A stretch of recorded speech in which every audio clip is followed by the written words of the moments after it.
할렐루야. 오늘 우리 마태복음 15장 32절에서부터 39절 말씀 칠병이어의 이적이라는 제목으로 여러분들과 함께 은혜를 나눠보고자 원합니다. AD 29년 초반에 일어난 사건들을 일렬로 이렇게 기록하고 있는 마태복음 제14장 15장의 이 종결 부분에 해당되고 있습니다. 자, 예수님의 왕적 권능, 메시아심을 보여주는 이적들을 소개하고 있는 내용이죠. 자, 가나안 여인이 이제 부스러기 상에서 떨어지는 이제 주인의 부스러기를 개가 먹나이다 하면서 그 딸이 귀신 들려서 이제 고통받을 때 예수님 앞에 예수님이 개 취급을 해도 겸손한 가운데 엎드렸던, 그래서 그 즉시로 딸의 이제 들려있던 귀신이 나갔던 이적과 함께 이 갈릴리 호수 근처 산에서 여러 치유들을 21절에서부터 31절에 우리 예수님께서 각색 병든 자를 고치셨다라는 기록 이외에 오늘 본문이 바로 데가볼리 지역에서 베푸신 칠병이의 이적을 소개하고 있는 내용입니다. 이 칠병이의 이적은 이제 마태복음과 마가복음 8장 1절에서부터 9절 이제 이렇게 딱 공간복음에서만 기록되어 있어요. 오병이의 기적은 사복음서에 다 기록되어 있는데 칠병이의 기적은 이 마태복음과 마가복음에서만 기록된 이 이적인데, 이 칠병이의 기적을 통해서 우리가 깨닫는 교훈이 뭐냐? 예수님께서는 영육간에 이 성도들의 궁핍을 해결할 수 있다는 것을 보여주고 있는 내용입니다. 오늘 말씀을 통해 세 대지로 여러분들과 은혜를 나누고자 원하는데요. 첫째는 성도들의 일용할 양식을 책임져 주시는 하나님이에요. 둘째는 성도들의 작은 헌신을 통해서 하나님이 이런 이적을 베푼다라는 사실이 34절에서부터 36절에 기록되어 있고, 셋째는 하나님의 은혜는 풍요로움과 즐거움으로 우리의 영혼력을 만족해 한다라는 그 내용이 37절에서부터 39절에 기록되어 있습니다. 오늘 예수님께서는 이 제자들을 불러서 불쌍한 무리들을 보고 이 사람들이 예수님을 따라 쫓아와서 사흘 동안 이제 예수님의 말씀을 들었나 봐요. 그리고 이제 집으로 돌아가야 되는데 가다가 지쳐서 기진맥진하게 생겼어요. 그 전에 이제 왔을 때는 뭐 조그마한 도시락이나 먹을 걸 싸왔겠죠. 근데 이제 3일 동안 여러분 말씀을 듣다 보니까 먹을 것이 다 떨어졌나 봐요. 그래서 예수님이 딱 보니까 이들이 집으로 돌아가다가 기진해서 쓰러지면 안 될 것 같아요. 그래서 우리 예수님께서 그들을 불쌍히 여겼다라고 말씀하고 있죠. 여러분, 우리 예수님은 항상 이적과 기적을 베푸실 때 우리 인간을 긍휼히 여기세요. 정말 우리 하나님은 사랑이 많으시고 은혜와 자비가 풍성하신 분이시죠. 하나님의 속성, 첫 번째로 여러분들이 하나님 속성이 무엇이냐 하면 여러분들 하나님은 사랑이시다. 사랑이시다라는 것을 기독교인들은 다 알고 있습니다. 근데 그 사랑이 얼마나 큰가, 그 사랑을 여러분들이 체험해 본 만큼만 알게 되는 거죠.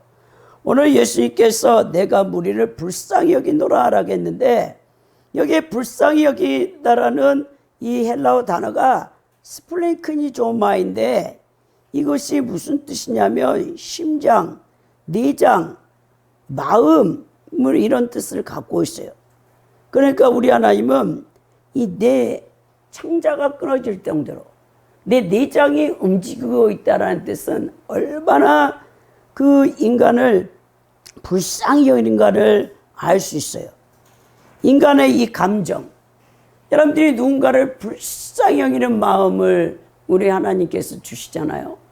근데 인간은 누군가를 하나님이 도와주라는 긍휼한 마음, 불쌍한 마음을 줘도 순종을 안 해요.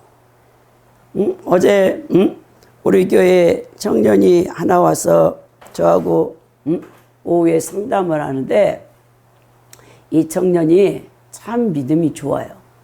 그래서 제가 너무나 기대하는 청년인데 이 청년이 하는 말이 참 하나님께서 자기에게 감동을 줄 때가 있다는 거예요. 근데 이제 이렇게 사업을 하다 보니까 이제 그 사업하면 머리 계산이 빠르잖아요. 이렇게 투자하면 얼마가 들어가고 뭐 또 직원들이 많으니까 급여가 얼마 나가고 그러다 보면 하나님께서 그 불쌍한 사람을 도와달라는데 선뜻 도와주기가 쉽지가 않다라는 거예요. 그 긍휼한 마음을 주는데 성령의 감화 감동을 주는데도 그래서 제가 그런 말을 했어요. 그렇죠. 하나님이 여러분 어떤 사람을 예를 들어서 100만 원을 도와주라고 해요. 근데 자기 전 재산이 100만 원이야. 자기 통장에 지금 갖고 있는 돈이. 그럼 여러분들은 100만 원을 다 도와줄 수 있습니까? 어떤 사람은 선심을 크게 쓰면 한 50만 원까지는 도와줄지 모르겠어요. 그러지도 않겠지. 뭐 그것도 아까워가지고 겨우 10만 원? 20만 원 내놓을까? 제가 그 청년에게 믿음 좋은 형제에게 그 얘기를 했다니까요.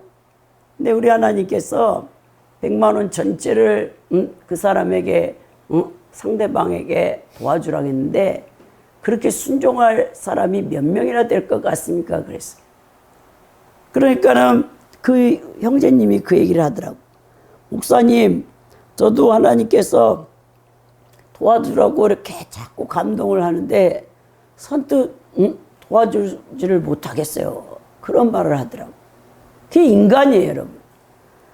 여러분들 다 머리에 계산했고 누구 하나님이 감동을 해도 못 내놔요. 내놓을 것 같습니까? 그래서 우리 예수님께서 오늘 이렇게 긍휼히 여긴다. 동정의 그 마음이 움직이는데 심장이 창자가 끊어질 정도로 그 마음이 아팠다고 하면서 그들이 나와 함께 사흘 동안 있지 않았느냐 불쌍히 여기시는 것이죠. 여러분 팔레스타인은 이제 기온이 급속히 밤에는 내려가므로 밤 공기가 굉장히 쌀쌀해요. 우리는 저체온증이 영하로 내려가면 저체온증에 걸린다는데 영상 4도면 저체온증에 걸려요. 사람은.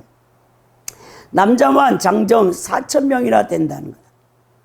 배고픔과 그 추위를 견디면서 사흘이나 예수님 곁에 함께 머물렀던 사람들. 근데 이제 그들이 집으로 다 돌아가야 돼. 가다가 다 기진할까봐, 우리 하나님께서 그들이 너무 불쌍히 여긴 거예요. 예수님께서는 당신 앞에 나와 당신과 사흘 동안이나 함께 있었던 무리들의 양식이 이제 다 떨어지게 되었음을 아시고 그들을 불쌍히 여기셨습니다. 이는 주님께서 당신 앞에 나온 무리들의 필요를 이미 아시고 계시며 또한 그 무리들을 동정하고 계심을 보여주는 사건이죠. 자, 주님께서는 당신 앞에 나온 무리들의 필요에 대해서 둔감하시는 분이 아니에요. 우리 하나님 아버지는 예수님은 여러분들의 형편과 사정을 다 알고 있어요. 여러분들은 그렇죠. 누가 내 형편과 사정을 알까? 누가 내 마음의 고통을 알까? 내 정신적인 고통을 알까? 그러니까 하나님을 믿지 않기 때문에 하나님을 신뢰하지 않기 때문에 여러분들이 고통스럽고 힘들 때 인간의 방법을 쓰는 거예요. 우리 하나님을 제껴버려요. 쉽게 인간은 하나님을 제쳐버려요. 우리 하나님은 인간의 필요를 다 아시고 그것을 외면하고 모른 척하는 무책임한 분이 아닙니다. 오히려 세세하게 그 필요를 다 아시되 그 필요한 것들을 불쌍히 여기셔서 다 때에 따라 돕는 은혜를 베푸사 채워주시는 신실한 분입니다. 따라서 누구든지 우리 주님 앞에 나아가기만 하면 우리 주님은 여러분들의 인생을 책임져 주시고 일생을 보호하시고 인도하신다는 것. 이 마태복음 6장에서 산상수훈에서 무엇을 먹을까, 무엇을 입을까, 무엇을 마실까 염려치 마라. 이 믿음이 없는 자들아. 천부께서 성부 하나님께서 저 공중에 나는 새를 보라. 들에 피어있는 백합화를 보라. 그들이 신고 그들이 수고해서 먹고 마시는 것이 아니라고 하잖아요. 근데 너희들은 이방인과 똑같이 무엇을 먹을까 마실까 입을까 걱정한다는 거예요. 그만큼 인간이 믿음이 약한 거예요. 하나님의 전지하심과 전능하심을 믿지 않는 거예요. 입술로는 하나님을 다 아는 것처럼 말해요. 그러나 삶의 현장에서는 여러분들은 하나님을 잘 몰라요. 참으로 예수 그리스도께서는 당신께 나오는 성도들의 삶을 완전하게 책임져 주시는 분이시란 말입니다. 근데 우리가 욕심이 있어요. 탐심이 많아. 이 세상에 육신을 입고 이 세 속에 물들어 쉽게. 그래서 우리가 하나님께서 항상 여러분들에게 일용할 양식을 공급해 주는데도 광야 40년 동안 이스라엘 백성들이 만나로는 만족하지 못하는 것처럼 우리가 그렇기 때문에 불만족이 많아요. 우리 영혼에. 하나님은 항상 여러분들의 삶 가운데 필요를 채워주시기를 원하고 또 필요하시다면 더 풍요롭게 해주시기를 원합니다. 사랑하는 성도 여러분, 진실로 여러분들이 하나님을 믿는다면 이제 여러분들은 아무것도 염려하지 말고 빌립보서 4장 6절에서 7절 말씀처럼 하나님 앞에 아뢰세요. 기도하십시오. 그러면 지각에 뛰어나신 하나님께서 여러분들을 평강으로 인도하시고 여러분들의 필요를 다 책임져 주신다라는 말씀이 오늘 이 칠병의 기적을 통해서도 우리가 알 수 있는 것입니다. 33절에 뭐랍니까? 제자들이 이르되 광야에 있어 우리가 어디서 이런 무리가 배부를 만큼 떡을 얻으리까? 여러분 얼마나 제자들이 이 믿음이 없습니까? 제자들은 이미 마태복음 14장에서 오병이의 기적을 이미 맛본 사람들이란 말입니다. 그런데도 이렇게 믿음 없는 소리를 한단 말입니다. 여러분 오병이의 기적이 이미 베풀어졌었어요. 소년의 도시락에 보리떡 5개와 조그만한 생선으로 장정 5,000명을 먹이고 거기에 아이들과 부녀자까지 2만 명을 먹이고 12광지를 남겼던 그 오병이의 기적을 이미 맛봤던 이 제자들이에요. 그런데 오늘 이 데가볼리에서 다시 예수님께서 그 장정 4,000명 그리고 부녀자들 아이들까지 있었으니까 좋게 계산해봐도 15,000명이 거기 사흘 동안 있었는데 이들이 집으로 돌아가야 되는데 배고픔 가운데 쓰러질 것 같아서 예수님께서 그렇게 물어보니까 이들이 한다는 말이 이 사람들이 15,000명이 먹고 배부를 떡이 어디 있습니까? 라고 여전히 이 불신 가운데 대답을 하는 겁니다. 여러분 제자들은 육신적인 눈과 인간적인 계산에는 빨랐지만 예수님이 여전히 메시아 신적 권능을 행할 수 있다는 것을 망각하고 불신앙에 사로잡혀 가지고 이런 성의 없는 대답을 하고 있는 겁니다. 여기서 우리가 깨닫는 게 뭡니까? 이적의 체험이 여러분들의 믿음을 보장해 주지 못한다는 것을 오늘 교훈하는 거예요. 이미 오병이의 기적을 맛보고도 그런 놀라운 기적을 체험하고도 하나님을 신뢰하지 않는다니까요. 인간이 그렇어요. 성도들이 그렇단 말입니다. 먹을 것이 없는 무리를 굶겨서 그냥 보낼 수 없다는 예수님 말씀에 제자들은 단호하게 이 광야에서 어떻게 떡을 얻겠습니까? 라고 불평을 하는 것처럼 실로 이게 놀라운 일이 아닐 수가 없는 거죠. 이 불신앙 그런 신비적인 이적을 체험하고도 믿음이 없어요. 그러니까 아무리 여러분들이 큰 이적과 기적을 체험한다고 해서 믿음이 생기는 게 아니란 걸 알 수 있어요. 그건 출애굽 과정에서도 여전히 알 수 있는 내용 아닙니까?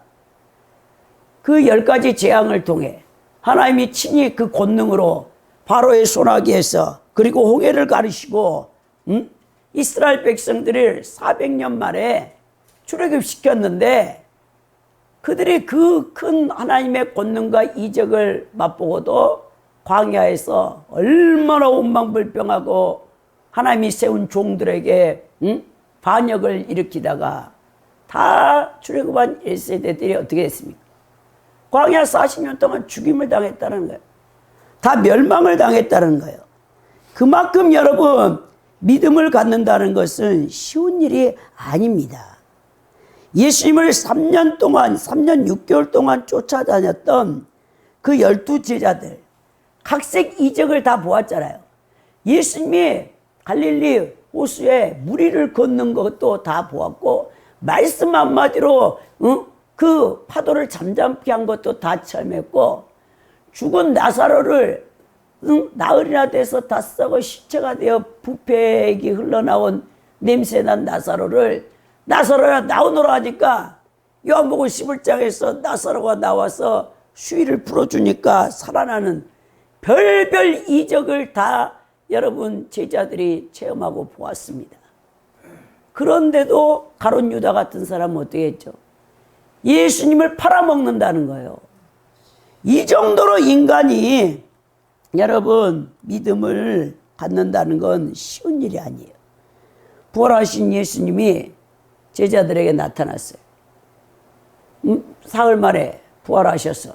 근데 문 열지도 않고 그냥 벽을 뚫고 들어오셔버려. 부활체를 입은 예수님이. 그때 도마가 없었잖아요. 의심 많은 도마라고 여러분들이 잘 아는데. 그래 도마는 이제 열 제자들이 예수님이 부활하셔서 우리에게 나타났다니까 안 믿어요. 그래서 여러분 도마가 뭘 합니까? 나는 예수님이 부활하신 것을 믿으려면 못자국 난 손에 손가락을 자기가 넣어봐야 되고, 그리고 창자국에 자기 손가락을 넣어봐야 예수님을 믿겠다 했어요. 그렇게 도마가 그 얘기를 했을 때 요한복음 20장 29절에 예수님이 도마에게 나타나서 도마야, 너 이리 나한테 가까이 와서 내가 십자가에 못 박힌 내 두 손에 네 손가락을 넣어보고 내 옆구리에 창 맞은 데서 네 손가락을 넣어서 내가 진짜 부활한 것을 네가 믿어라. 그러면서 우리 예수님이 뭐랍니까? 너는 나를 본 거로 믿느냐? 보지 못하고 믿는 자들이 복되다 했어요. 여러분들이 하나님 본 사람이 있습니까? 하나님 본 사람 없잖아요. 여러분들이 전도 나가보세요. 그래서 하나님을 믿고 예수님을 전하면 당신이 죽어봤어? 천국과 지옥이 있어? 이렇게 묻는다는 거예요. 왜 당신이 예수님을 본 적이 있어? 2000년 저 이스라엘의 그 청년이, 나사렛 청년이 인류의 구세주라는데 우리의 죄를 위해 대속했다고 하면 콧방귀를 낀다는 거예요. 세상 사람들이. 누가 그걸 믿습니까? 하나님이 계신다면 내 눈앞에 하나님을 보여줘 보시오. 그렇게 말한단 말이에요. 여러분, 그만큼 여러분 사람이요 믿음을 갖는다는 건 쉽지 않아요. 성도 여러분, 우린 결코 우리들의 믿음을 이렇게 지나친 신비적인 체험에 의존하면 안 된다라는 거예요. 어떠한 신비체험과 이적과 기사를 여러분들이 체험했다 해도 시간이 지나가면 다 흐려져요.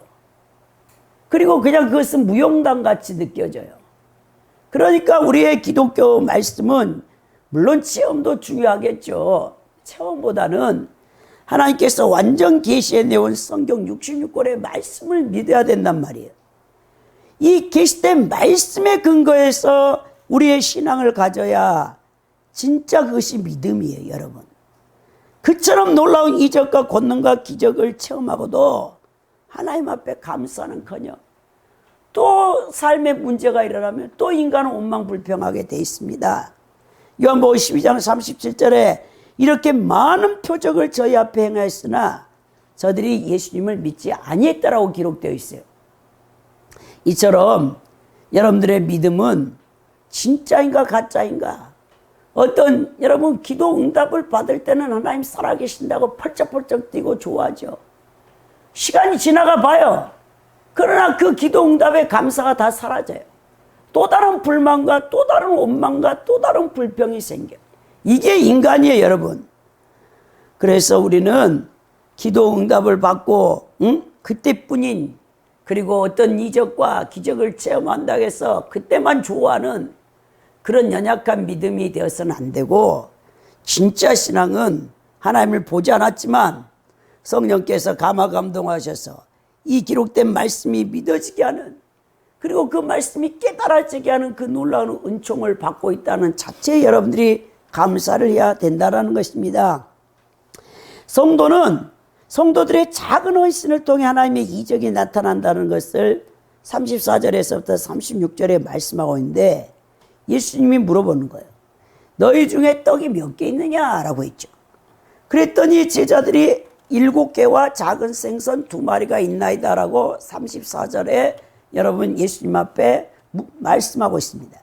이 이투스라는 이 물고기는 작은 물고기라는 거예요. 이것도 큰 물고기가 아니에요. 여러분, 예수님께서는 이 결코 당신의 일꾼들을 배제한테 독단적으로 일하지 않으세요.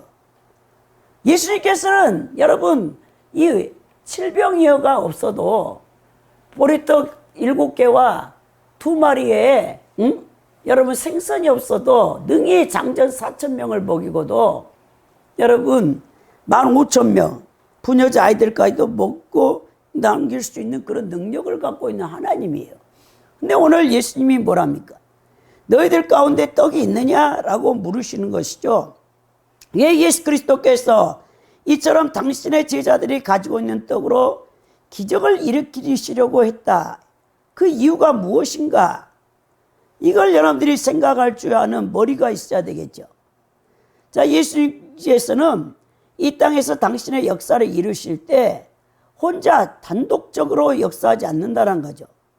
하나님께서는 항상 당신의 일꾼들을 부르셔서 당신의 영광스러운 일에 동참을 시키고자 원하신다는 거죠.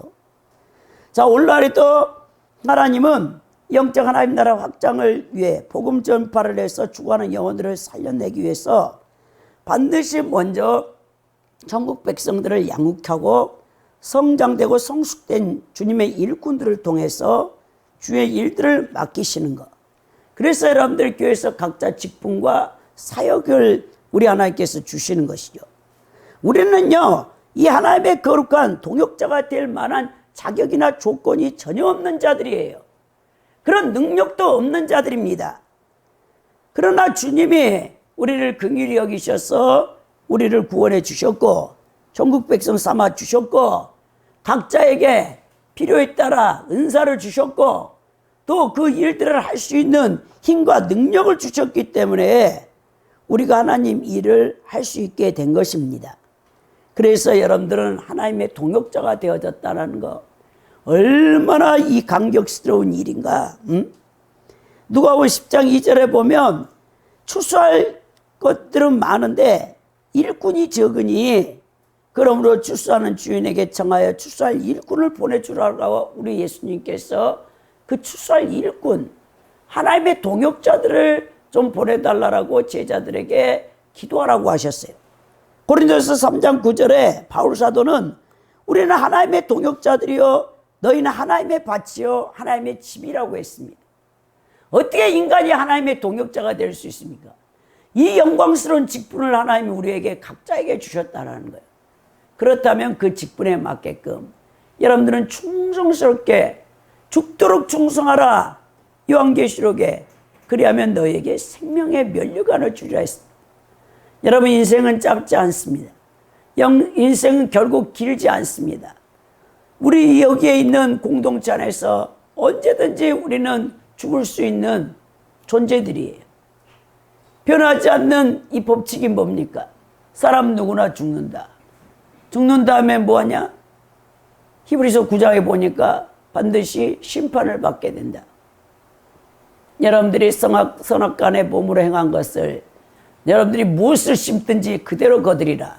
갈라디아서 6장 7, 8절에서 바울 사도가 얘기하는 것처럼 여러분 우리는 정말 한정적인 유한한 인생을 지금 살아가고 있어요.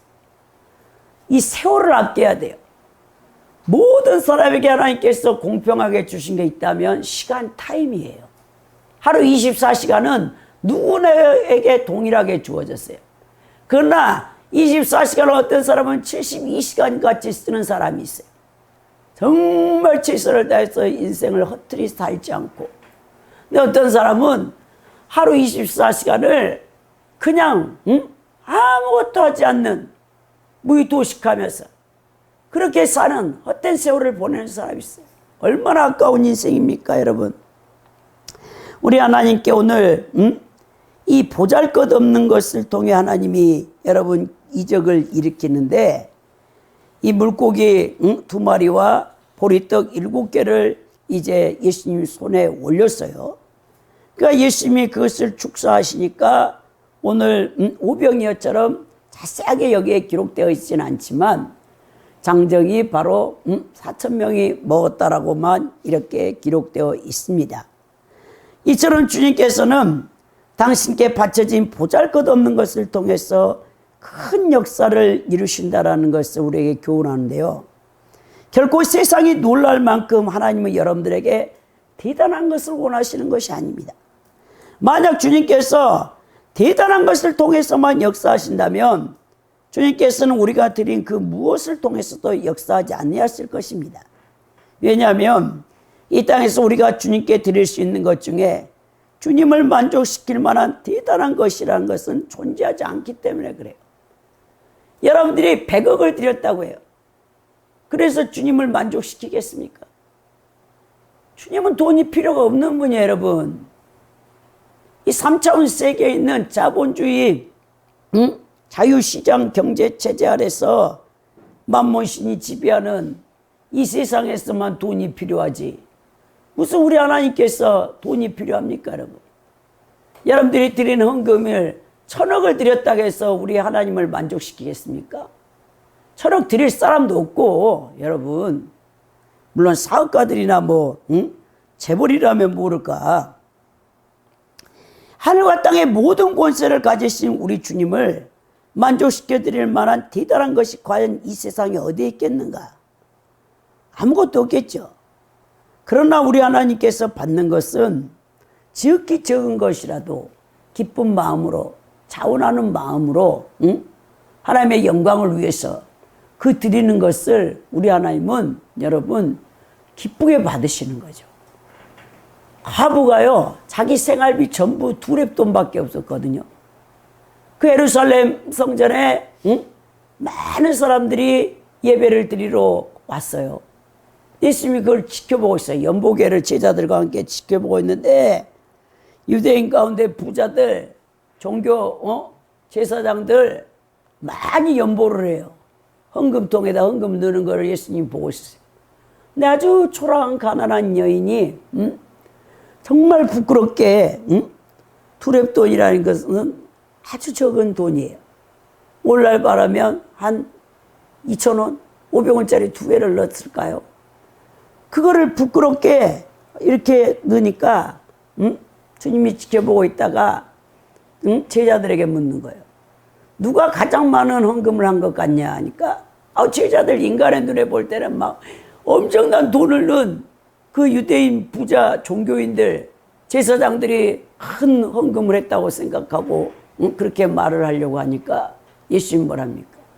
저 가난하고 불쌍한 여인이 넣은 두렙돈이 가장 큰 하나님이 받으시는 여러분 헌금이라고 했어요.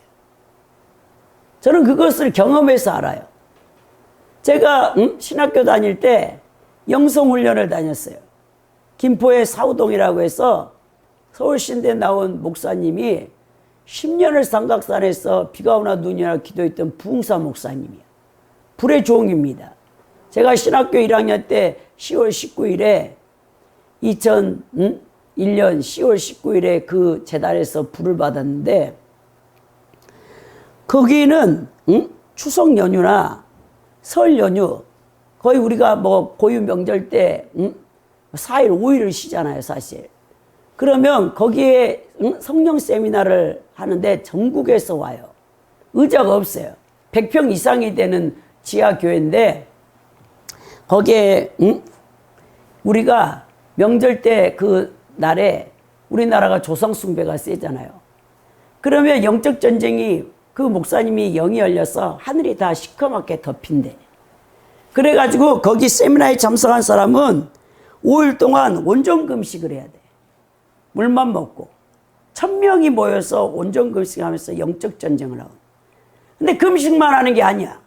금식하고는 부르짖는 기도를 해야 돼. 그렇게 우리를 훈련시켰어요. 근데 그때 헌금이 그 재단에 1000명이 왔으니까 1000명의 봉투가 다 올라가 있었어요. 근데 거기서 이 헌금 가운데 하나님이 받으시는 헌금이 딱 한 사람 거라는 거야.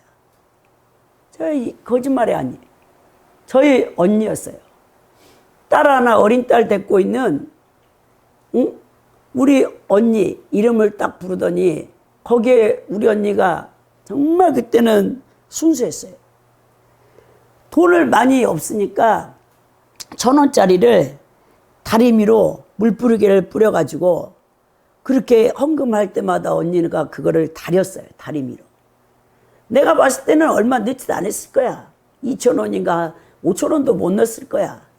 1000개의 헌금이 올라가 있었는데 봉투가 그 중에서 그 목사님이 그 교회 봉사 목사님이 담임 목사님이 이 중에서 하나님이 받는 헌금이 딱 한 사람 것밖에 없다는 거야. 그러면서 우리 언니 헌금 봉투를 꺼내서 그 많은 봉투 가운데 딱 하나를 꺼내서 하나님이 너와 네 딸의 일생을 책임져 주겠노라. 그렇게 예언을 하시더라고요. 여러분들이 드린 지극히 적은 것, 형식적으로 드린 것 말고 진짜 적은 금액이라 할지라도 하나님이 받으신 그 금액이 있어요. 그 과부의 2렙돈처럼. 여러분, 하나님을 무엇으로 만족시키겠습니까? 아무것도 인간은 만족시킬 게 없어요, 사실. 그러나 우리 하나님께서 오늘 이렇게 보잘것없는 진실한 믿음을 가지고 드리는 것을 하나님이 받으시고 거기서 역사를, 이적을 일으킨단 말입니다. 35절에 보니까 예수께서 무리에게 명하사 땅에 다 앉히라. 이 많은 사람, 장정만 4000명이고 여자 부녀자까지 15,000명 되는데 다 앉혀라, 땅에다 앉혀라 해놓고 우리 하나님이 축사하시니까 7병이의 기적이 일어났다. 이건 5병이의 기적과 다른 사건입니다. 때가 다르고 시기가 다르고 장소가 달라요.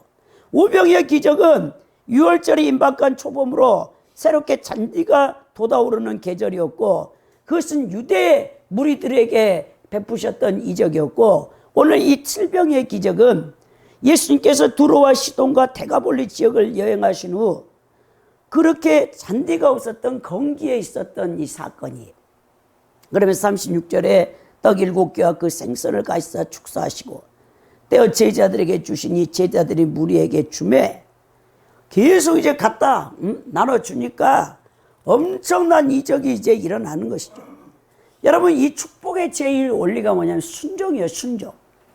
여러분들 일생 예수님 믿고 순종 안 하면 언약적 저주만 받지 축복을 받을 수가 없어요. 축복을. 여러분, 예수님 믿고 공고합니까? 불순종하기 때문에 그래요. 여러분, 순종하면 우리 하나님이 여러분들에게 놀라운 은총을 베풀어 준다라는 것입니다. 오늘 이렇게 7병의 이적이 일어난 이유는 순종 때문에 그래요. 그들이 믿음은 없었지만 우리 하나님께서 축사하시고 갖다 떼어줘라. 계속 제자들이 지금 갖다 날라주니까 거기서 계속해서 떡이 나오고 그리고 생선이 나와가지고 그 놀라운 이적이 베풀어지는 것입니다. 순종은 인간과 하나님과의 관계에 있어서 가장 중요한 덕목이에요. 인간이 하나님께 순종할 때만 하나님과 인간관계가 바른 관계가 형성되고 화목한 관계가 이루어지는 거예요. 여러분들이 내가 인생이 너무 공고해서 예수님 일찍 믿었는데 내가 너무 힘들었어요. 불순종을 많이 했다라는 결론이에요, 사실은. 진짜 여러분 순종했으면 하나님이 그렇게 여러분들의 인생을 공고한 마른 땅, 광야, 건조한 땅, 뱅가, 정갈이 나오는 땅으로 인도하지 않아요. 우리 하나님은 여러분들의 사막에서도 길을 내시고 사막에서도 꽃이 피게 하시고 샘을 쏟게 하시는 전능하신 하나님이에요. 자, 피조물인 인간이 창조주 하나님의 보호와 사랑을 받는 유일한 길은 뭐냐? 순종해야 돼. 순종이었기 때문에 여러분들이 예수님을 믿어도 공고한 인생을 산 겁니다. 하나님께 복을 받음에 있어서 하나님 말씀에 순종하는 것보다 더 우선되는 것은 없어요. 순종만이 하나님께 복을 받는 제1의 원리라는 것을 오늘 다시 한번 여러분들은 기억해야 됩니다.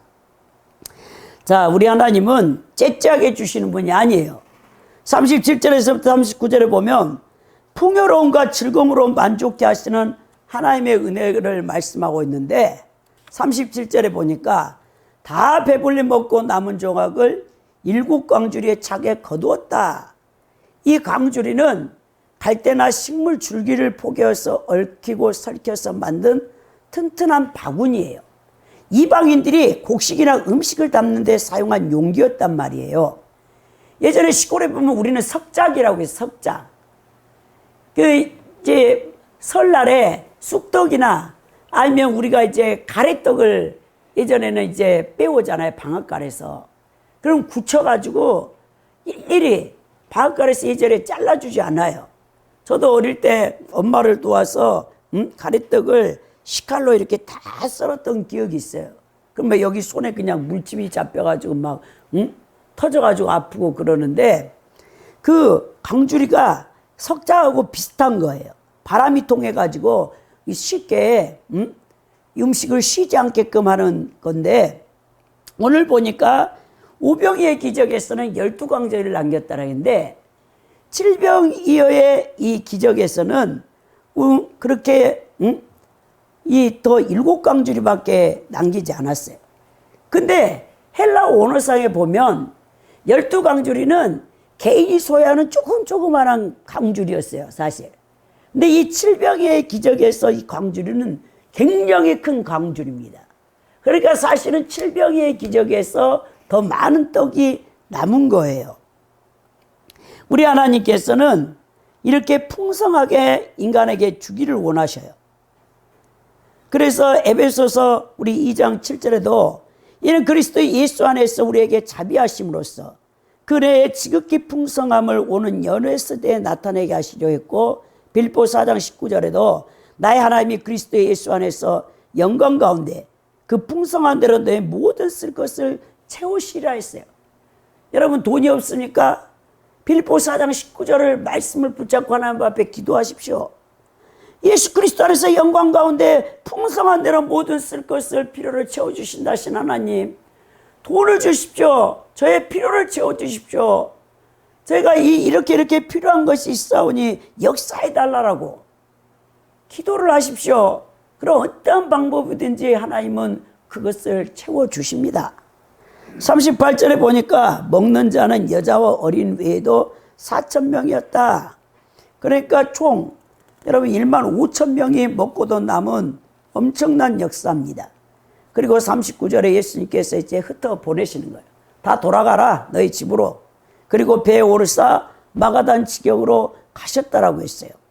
그 사람들 가운데는 칠병이의 이적을 보고 예수님의 제자가 되고 싶어 하는 사람들이 있었을 거예요. 근데 예수님이 받지를 않으셨어요. 너희 다시 다 너희네 가정과 생업으로 돌아가라. 예수님의 12제자들은 3년 6개월 동안 공생에 함께 예수님과 동고동락하면서 천국복음을 전파하는 사역에 동참하는 것을 허용했지만 이 무리들 오병이의 기적에서도 마찬가지고 그리고 칠병이의 이적을 나타낸 무리 가운데서도 예수님이 제자로 받지 않으십니다. 그 이유가 무엇이라고 여러분 생각합니까? 그러면서 예수님은 그들을 다 일상으로 돌아가라는 거예요. 그리고는 마가단 지경으로 갔다. 마가단 지경은 대가볼레에 인접한 어떤 지역이에요. 이 마가단을 마가복음 8장 10절에서는 달마누다 지방으로 이렇게 표현을 했거든요. 오늘날 이스라엘 멜지데라고 불리는 갈릴리 지역에서 예수님이 막달라 마리아가 7귀신 들렸잖아요. 그 여자를 쫓아내준 막달라 마리아 이 고향이 바로 여러분 마가단 지경이었어요. 예수님께서는 이 이방인 땅이었거든요. 헤롯 안티바스가 다스리는 다시 이 갈릴리 지방으로 돌아왔고 곧이어서 그 이후로 다시 여러분 바리새인과 사두개인들에게 엄청난 공격을 받게 되는 것을 볼 수 있습니다.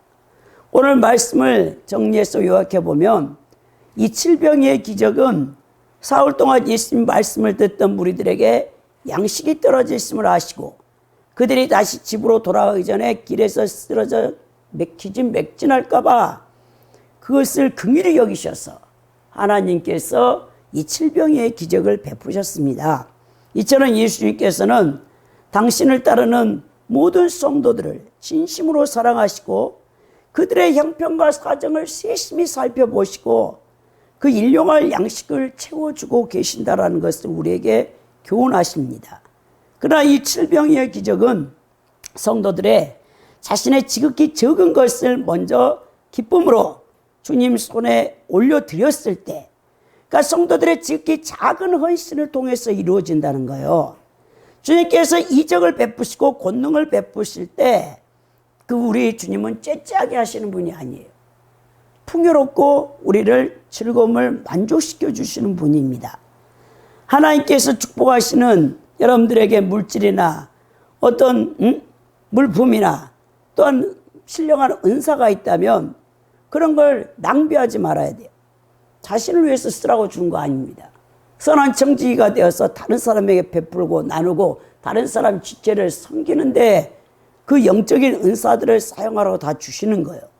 이 칠병이의 중요한 교훈은 매일의 일상 속에서 하나님의 이적만을 기대하는 뜬구름 잡는 비현실적인 허황된 것만 꿈꾸지 말고 그래 아무것도 안 하는 사람이 있어요. 그 망상이에요, 여러분. 정신병원에 가면 망상에 걸린 사람이 너무 많아. 과대망상. 뜬구름 잡고 있어, 뜬구름 잡고 있어. 여러분, 신앙은 뜬구름 잡는 게 아니라니까요. 현실을 초탈해가지고 엉뚱한 생각을 하면서 시간을 다 낭비하지 말고 하나님께서는 성도들이 매일의 삶 속에서 지극히 적은 것부터 성실하게 살아가기를 원하세요. 요즘 한국, 대한민국의 이 국민들의 문제가 뭔지 아세요? 젊은 사람이든 나이 든 사람이든 성실하게 땀 흘려 일하지 않고 어떻게 하면 이랑 천금을 벌 수 있는가? 온통 그 생각뿐이야. 만문실에 사로잡혀가지고 사행성에 빠져가지고 주식이나 가상화폐 투자를 한다. 사행성 도박이나 게임에 중독되어 있질 않나. 아주 나라 전체가 쑥대밭. 여러분, 이러한 사행성의 불로소득이 성경에서는 죄라니까요. 죄. 아무리 여러분 죄로 많이 돈을 벌어서 하나님 앞에 드려봐요. 하나님 그걸 받으시나? 하나님은요, 최선을 다해서 성실하게 지극히 적은 것이라도 여러분들이 땀 흘려서 인생을 성실하게 살기를 원하고 계신단 말입니다. 성도들은 이 세상의 물질적 풍요의 마음을 뺏기지 말고 진정으로 하나님 백성으로서 진리의 말씀, 의의 말씀에 굶주려야 돼요. 산상수훈에 뭐랍니까? 의에 줄이고 목마른 자는 배부를 것이다. 말씀에 여러분 그만큼 창념을 하십시오. 그리고 말씀에 순종하십시오.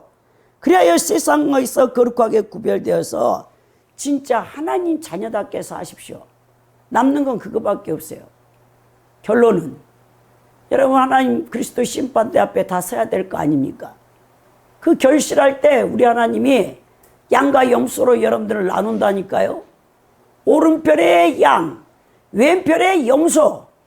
여러분들은 만약 육체를 오늘 밤이라도 벗는다면 양이 될 것입니까? 염소로 갈라질 것입니까? 여러분들이 선택해야 돼요. 그래서 여러분들이 정말 남은 인생을 여러분 정말 하나님 말씀에 순종하는데 최선을 다할 때 우리 하나님이 여러분들의 삶을 끝까지 책임져 주시고 특히 여러분들 하나님을 신뢰하십시오. 머리로만 하나님을 믿으면 뭐합니까? 많은 지식만 갖고 있으면 뭐하냐고요. 그것이 믿음으로 화합이 되지 않는데. 여러분, 그래서 오늘 여러분들이 새로운 정말 기독교적인 세계관으로 말씀으로 생각이 변화되고 마음이 바뀌고 삶이 바뀌어져서 하나님을 영화롭게 하는 복된 분들이 될 수 있기를 예수 그리스도의 이름으로 축원드립니다.